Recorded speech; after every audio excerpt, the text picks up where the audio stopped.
여러분 안녕하세요. 문학마실입니다.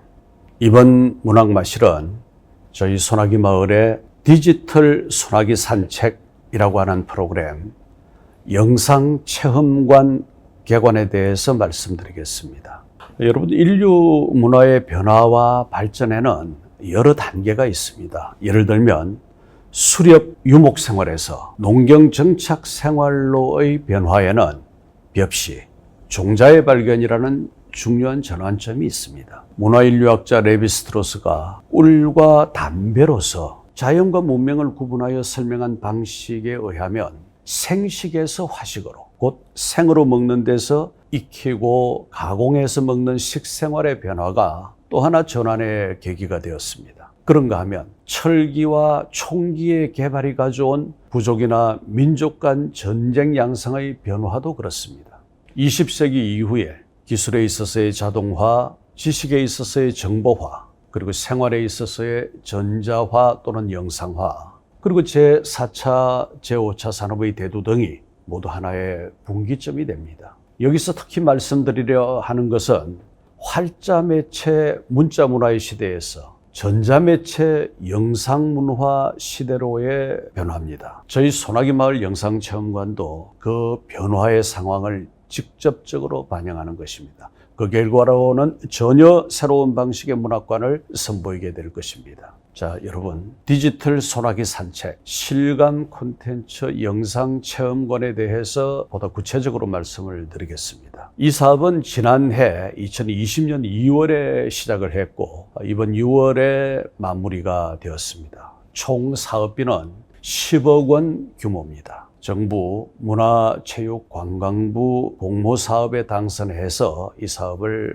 추진할 수 있었습니다. 그 프로그램의 구상에 대해서 먼저 좀 말씀을 드리면 소나기 마을이 올해로 출범 12년이 되었습니다. 기존의 전시시설 및 체험 프로그램은 이 프로그램들이 10년이 넘은 거죠. IT 기술에 익숙한 지금 관람객의 요구에 미흡할 수밖에 없습니다.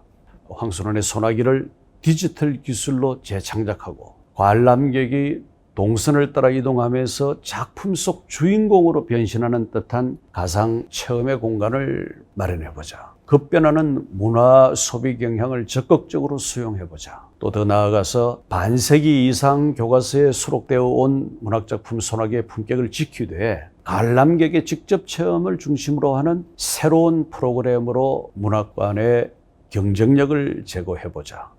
이런 생각들이 저희가 시작할 때 초기 단계의 것이었습니다. 소나기를 여러 개의 테마로 나눠서 각기 다른 디지털 영상으로 이것을 전개해 보기로 했습니다. 그 사업 추진 방향을 잠깐 말씀드리면 이 사업은 디지털 기술을 징검다리 삼아서 일반 대중과 점점 멀어져가는 문학에 좀 더 가까이 다가서는 길을 마련하는 동시에 문학 본래의 의의와 가치를 일깨우는 데 목적을 두었습니다. 황순원 선생의 소나기는 그간 영화, 애니메이션, 연극, 뮤지컬 등 다양한 장르로 꾸준히 재창작되어 왔고 OSMU, 원소스 멀티 유저 이렇게 다각적으로 활용이 되었습니다. 그러나 이와 같은 콘텐츠들이 단순 관람의 범주를 벗어나지 못하는 한계가 있었습니다. 이에 관람객의 직접 참여와 체험이 주축이 되면서도 문학적 감동을 훼손하지 않는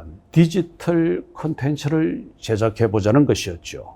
이 사업을 기반으로 평일에는 일선 학교와 문학단체의 관람을 유도하고 주말에는 가족 구성원 중심의 일반 관람객을 유치해서 문학관의 발전과 문화시설을 매개로 지역경제 활성화에도 기여해보자는 생각이었습니다. 대한민국이 낳은 세계적 피아니스트 백근우 씨가 지난 7월 28일 소나기 마을을 방문했습니다. 백근우 씨는 한국에서 중학교를 졸업하고 1961년 미국 뉴욕 예술고등학교를 거쳐 줄리아드 음악원에서 수학했습니다. 그 이후 여러 과정을 거치면서 세계 음악계에서 높은 명성을 유지해 왔습니다. 영화배우 윤정희 씨와 결혼했으며 1977년 유고슬라비아에서 북한의 납치 음모에 의한 피랍소동을 겪기도 했습니다. 섬세한 조형과 깔끔한 타건으로 세련된 연주를 하는 것으로 알려져 있죠. 라벨의 작품에서 높은 평가를 받고 있으며 라벨 피아노 전곡, 스크랴빈 피아노 전곡의 음반이 나와 있습니다. 저와 함께 전시관과 실감 콘텐츠 영상 체험관 등을 둘러보았습니다. 소나기 마을 실내와 야외 그리고 황순원 선생 묘역을 두루 둘러본 백근우 씨는 우리가 오래도록 간직해야 할 동심의 순수성과 아름다움을 소나기 마을이 잘 보여주고 있으며 특히 영상 체험관의 예술적 표현들은 매우 감명 깊었다고 말했습니다. 여러분, 그렇게 해서 완성되고 문을 열게 된 이 실감 콘텐츠 영상 체험관, 실내에 1, 2, 3, 4관 4개의 방과 실외 소나기 광장, 우리 소나기 마을의 중앙광장을 말합니다. 소나기 광장의 AR 시스템, 이 여러 가지 콘텐츠를 설명해 드리겠습니다. 우선 실내에 있어서 제1관은 하늘을 담은 유리상자, 이런 제목을 가지고 있습니다. 두 면의 영상과 두 면의 거울의 반사 효과를 활용한 영상실입니다. 소설 소나기와의 만남을 상징하는 모티브 영상을 시연하는 공간이고, 이 영상이 끝나면 스윙 자동문이 열리면서 다음 공간으로 이동하게 되어 있습니다. 두 번째 제2관은 은하수를 찾아가는 징검다리라는 제목이 붙어 있습니다. 벽면 영상은 소설 소나기에 나오는 개울가 모습으로 갈대가 흔들리고 물이 흐르는 배경이 바닥 영상에까지 연결되어 있습니다. 물길 위에 인터랙션이 설치되어서 관람객이 직접 시냇물을 밟아 물에 감지되면 물파장이 일고 물고기가 반응을 합니다. 헤엄을 치다가 도망가곤 합니다. 이런 체험 영상이 진행되다가 소나기가 쏟아지는 영상이 나오고 그 이후에는 다음 공간으로 이동하게 됩니다. 이 제2관에서 제3관으로 가는 복도는 서당골의 꿈이라고 하는 제목으로 별빛이 총총한 은하수, 그 은하수가 명멸하는 공간으로 되어 있습니다. 자, 여러분, 가장 중심이 되는 제3관, 세 번째 방은 판타지아 소나기라는 이름으로 되어 있습니다. 소설 소나기의 모티브 요소들로 꾸며진 영상관으로 관람객들이 영상을 통해 마음속에 또 다른 소설의 영감을 받을 수 있는 그런 공간이지요. 벽면 영상과 또 반사되는 거울면 연출뿐만 아니라 바닥의 환상적인 영상을 관람객이 직접 체험할 수 있습니다. 여기서도 영상이 끝나면 전면에 있는 스윙 자동문이 열리면서 관람객은 다음 공간으로 이동하게 됩니다. 자, 영상관을 나와서 네 번째 방 제4관, 공부 안 해도 되는 문학교실이라고 하는 재미있는 제목이 붙어 있습니다. 소설 소나기를 디지털화한 이 산책길을 모두 지나온 뒤에 각각의 전시관에서 얻은 소설적 영감을 직접 표출할 수 있는 그런 체험 공간입니다. 전면에 설치된 디지털 칠판을 통해서 그 칠판에 손으로 여러 가지 그림을 그릴 수도 있고 거기에 등장하는 캐릭터들을 길을 따라 이동하게 할 수도 있습니다. 그 칠판을 통해서 제한 없는 상상력을 펼쳐볼 수 있고 또 그 방이 옛 초등학교 교실을 재현한 복고적인 분위기 속에 잠겨 있기 때문에 여기에 각자 추억 속의 첫사랑을 소환해 볼 수도 있을 것입니다. 자, 여기까지가 실내에 있는 실감 콘텐츠 영상 체험관이고, 이번에는 실외 건물 밖으로 나가 보겠습니다. 실외 소나기 광장에 AR, Augmented Reality, 증강현실 이렇게 번역하죠. AR 시스템, AR 투어를 할 수 있는 시스템이 구비되어 있습니다. 이 증강현실이라고 하는 것은 현실에 환상적인 요소를 더하여 새로운 체험을 하게 하는 것이죠. 그래서 소나기를 새로운 창조적 체험으로 만날 수 있습니다. 문학관 외부 소나기 광장에 소설 소나기의 주요 장면들로 구성된 5개의 AR 체험 콘텐츠가 있고 또 콘텐츠 속 소년, 소녀 캐릭터와 관람객이 기념 촬영을 할 수 있도록 해놓은 2개의 AR 체험 콘텐츠 모두 7개가 있습니다. 휴대전화 앱을 이용해서 3D 애니메이션을 감상하고 컨텐츠 속 캐릭터들과 함께 소설 소나기의 스토리를 직접 체험하는 방식이죠.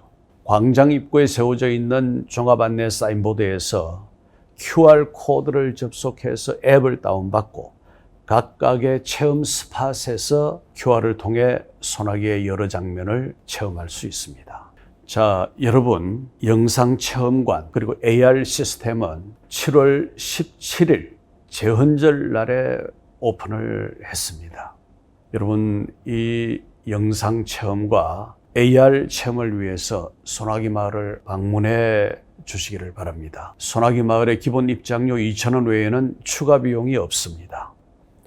여러분, 이어서 또 하나의 새로운 사업, 소나기 마을 디지털 문학 서랍 체험 프로그램에 대해서 안내해 드리겠습니다. 이 또한 새로운 체험 프로그램입니다. 이 사업의 사업 기간은 올해 2월부터 내년 2월까지 대략 한 1년 정도 되고 총 사업비는 2억 원 규모인데 이 또한 문화체육관광부 공모사업에 당선되어서 진행을 했습니다. 디지털 문학 서랍의 사업 목표는 황순원 문학을 기반으로 하는 온오프라인 입문체험 교육 콘텐츠를 제작하자는 것입니다. 황순원의 문학 세계를 IT 기술을 매개로 새롭게 조명해 보자는 것이지요. 문학을 활자의 틀에 가두지 않고 시대 흐름에 부응하는 접근로를 개발해서 들여다볼 수 없을까? 고립되지 않는 문학, 공간과 거리에 구애받지 않는 문학관의 개념, 이런 것은 어떻게 찾아낼 수 있을까? 책은 멀어지고 영상은 범람하는 시대의 대안으로서 누구나 재미있게 문학에 이룰 수 있는 접근로를 완구나 인터넷 게임과 같은 순기능과 접목해보자는 것이었습니다.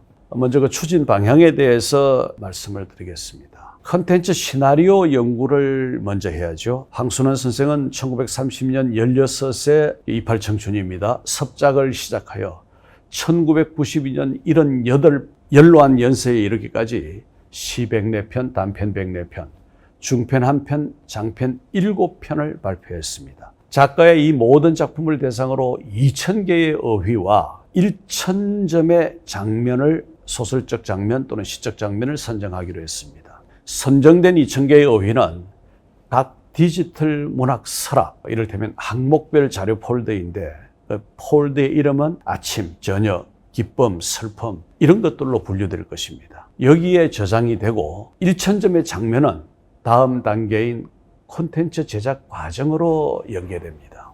체험 콘텐츠 제작은 시나리오 연구 과정에서 선정된 1000점의 장면을 1000점의 그림으로 재창작합니다. 그림을 그린다라는 거죠. 재창작된 그림은 연구 인력과 협력하여 각 디지털 서랍에 분류 저장됩니다. 그러니까 어휘와 그 장면의 그림이 각각의 디지털 서랍에 들어있는 거죠. 사용자, 그 체험자는 스마트 기기를 통해서 이 서랍 속의 개체들을 자유롭게 연결해서 개별 창작품을 완성합니다. 그런 이후에 이를 디지털북 혹은 디지털 파일로 출력하고 소장하게 됩니다. 그러면 황순원의 문학세계를 바탕으로 사용자, 체험자가 자기 고유의 창작품을 갖게 되는 거죠. 21세기의 문학에서는 이것을 두고 하이퍼텍스트 문학이라고 하는 장르를 제시합니다. 전혀 새롭게 창작이 이루어지고 있다는 거죠. 소나기 마을에서는 추후 이 프로그램을 활용해서 그 결과물을 대상으로 문예 공모 등 다양한 문화 행사를 병행하려 합니다. 가장 선진적인 문예 행사가 될 것입니다. 여러분, 이 문학마실에 오신 여러분들께 올해는 실감 콘텐츠 영상체험관, 그리고 내년에는 디지털 문학 서랍을 만나러 오시기를 정중하게 초청합니다. 전혀 새롭게 문학적 전환의 현장이 될 소나기 마을에서 여러분을 기다리고 있겠습니다. 오늘 문학마실에 함께해 주신 여러분 대단히 감사합니다.